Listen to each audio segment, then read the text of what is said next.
Three men are hunting in a forest. One of them, a man named Dale, breaks away from the group to track his target alone. He finds it, lines up his shot, and then a large, bald man appears out of nowhere and shoves him off a cliff. Dale does not survive the fall. The bald man is Ryan Verrett, a former police officer who has spent years hunting down the people responsible for the murder of his family. Dale was one of them. Ryan moves on to his next destination. He drives into a small town called Hope. Hope is not a name that fits the place. The entire town operates under the control of a violent biker gang, and this influence is so complete and so established that even the local sheriff has stopped pretending he can challenge it. Ryan drives in anyway. He stops at a petrol station run by a man named Kirby to pick up supplies and get his bearings. Kirby points him to the single motel in town. At the motel, a young woman named Darcy is managing the front desk. There are no other guests. Strangers do not voluntarily come to Hope, and the ones who do occasionally wander through do not tend to linger. Darcy cannot understand why Ryan would choose to be here. He tells her he has business in town. Meanwhile, FBI agent Frank is coordinating an operation with his team to locate Dale, who is wanted not only for murder, but for rape. During the briefing, another agent reports that Dale has been found dead. Frank receives this information and begins recalculating. A flashback fills in the shape of Ryan's wound. He was at a party with people he loved, colleagues, family, the ordinary warmth of a gathering. A group of armed men broke in and opened fire on everyone present. Ryan was shot multiple times. His family was killed. The man who ordered and led the attack was named Drake Santiago. Drake had been imprisoned before and harbored a specific hatred for the law enforcement officers who put him there. His revenge was to kill those officers and everyone around them. Ryan was on his list. Ryan survived. Drake does not know this. In the present, Ryan is driving through Hope when he passes a cluster of motorcycles parked outside a building. A gang member comes out and responds to a barking dog by drawing a weapon to silence it. Ryan intervenes physically and teaches the man a lesson before the animal can be harmed. The noise draws out the other members inside.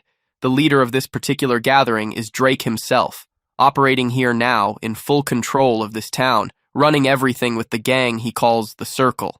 Drake looks at Ryan and does not recognize him. This is not surprising. Drake has killed enough people that individual faces have long since stopped registering. He releases Ryan, but keeps him on his radar, instructing his younger brother Rexo to monitor the man's movements. The following day, a club owner in town refuses to pay the security fee the gang charges to every business. Drake proposes a resolution, 1 round of boxing, and if the owner wins, the fee is permanently waived. The club owner steps in, and Drake, despite his age, defeats him without much effort. He lets the man go. Drake is practical about this. A dead debtor pays nothing. Beyond the extortion revenue, the gang operates a methamphetamine laboratory that Rexo oversees. The drug operation is the primary financial engine. That night, Rexo comes to Darcy's motel looking for the large, bald stranger. He is polite at first. When Darcy refuses to cooperate, he shifts to threats with a directness that makes his meaning clear. Ryan is in the motel and hears this exchange. He steps in and handles Rexo in the way he handles most things, directly and decisively. Darcy, watching the beating unfold, tells Ryan that the man he is attacking is Drake's younger brother. Drake will not let this go unanswered. Ryan takes this information in and remains indifferent to it. He drags Rexo to the entrance of the gang's drug laboratory, secures him to a vehicle, and engineers a collision that sends the building up in flames. Rexo dies in the explosion. The laboratory is destroyed. Drake and his people reach the scene and watch it burn. Most of the gang members can only stand there in grief and shock. Drake stands there in rage. His brother is gone. When the sheriff and a deputy arrive to investigate, Drake steps over to the sheriff and tells him directly, intervene, and the entire family dies. The sheriff holds his ground by doing nothing. He has long since decided that limiting his own involvement is the strategy most likely to prevent things from getting worse for the people who live here. The next day, Ryan targets a gang convoy transporting methamphetamine to another city. He trails the trucks quietly and punctures a tire on the lead vehicle. When the driver stops and steps out, Ryan puts his head against the door of the car and detonates the truck. A gang member witnesses this and reports back to Drake, who loses control of his composure entirely. The truck was carrying significant product. The financial loss is substantial. Drake brings Kirby from the petrol station to the gang's headquarters and tasks him with finding out everything he can about Ryan. The instruction includes an implied conclusion. If Ryan is confirmed as the person behind these incidents, he will be executed. Kirby, operating entirely from fear, begins his investigation by examining Ryan's car parked near the motel. Ryan comes out and catches him in the act. Kirby recovers his composure enough to invite Ryan for a drink at his nearby home, attempting to redirect the moment. At the house, Ryan asks him directly about the car. Kirby admits that Drake has asked him to gather information about him, and nothing more than that. While they are still talking, a motorcycle pulls up outside. It is Crab, one of Drake's people, coming to confront Ryan personally. The confrontation is brief, and Ryan wins it cleanly. He releases Crab afterward. Drake is doing his own research. He sits down with the sheriff and asks what he knows. The sheriff provides it. Ryan was a police officer who resigned after his family was murdered. Drake absorbs this and pays the sheriff for the information. That night, Drake and his men visit Kirby's home while he is sleeping. Drake is disappointed in him. A simple intelligence-gathering task performed inadequately. He instructs Crab to deal with Kirby as a consequence. In the morning, Ryan hears about Kirby's death and understands immediately that it was Drake's gang. He goes to one of their establishments and works through everyone he finds there physically. Then he takes Crab, confines him in the boot of his car, drives to the gang's headquarters, executes him, and leaves the body at their front door. Drake has now lost Rexo, the laboratory, the drug convoy, and Crab. He puts every remaining man on alert and sends them after Ryan. That night at the motel, Darcy hears movement outside and arms herself with a shotgun. Ryan already knows what is coming. He tells Darcy to get behind the reception desk and wait for his instruction. The front door opens and Drake's men move in. Ryan waits for them to close the distance.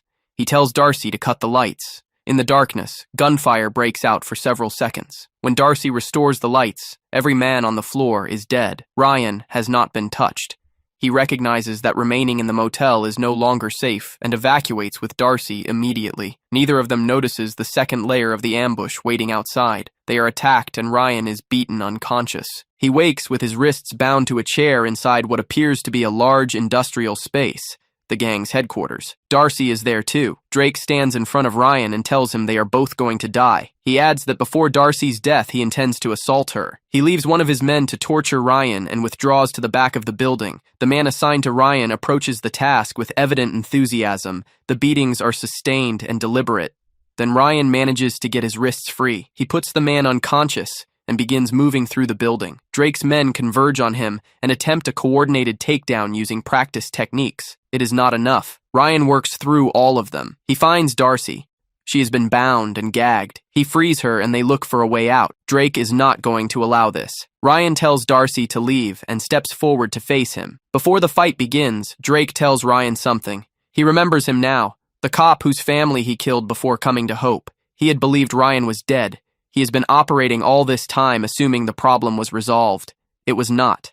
The fight between them is the resolution of everything that has been moving toward this point since Ryan drove into town. They exchange everything they have. Ryan's offensive work is superior, and Drake goes down. Ryan stands over him, believing it is finished. Drake gets back up with a knife and moves toward Ryan's back. Agent Frank arrives and shoots Drake before the knife can land. The FBI has come to Hope with the specific goal of dismantling the Circle Gang's operation, which has been terrorizing the town and its residents for long enough. Frank looks at Ryan. He decides not to arrest him. A man with Ryan's capabilities and his particular motivation represents something Frank considers more useful in the field than in a cell. Ryan leaves Hope. He tells Frank he will see him again. The film's final scene shows Ryan moving through another location. He is inside a building exchanging gunfire with a group of men. These are not new enemies.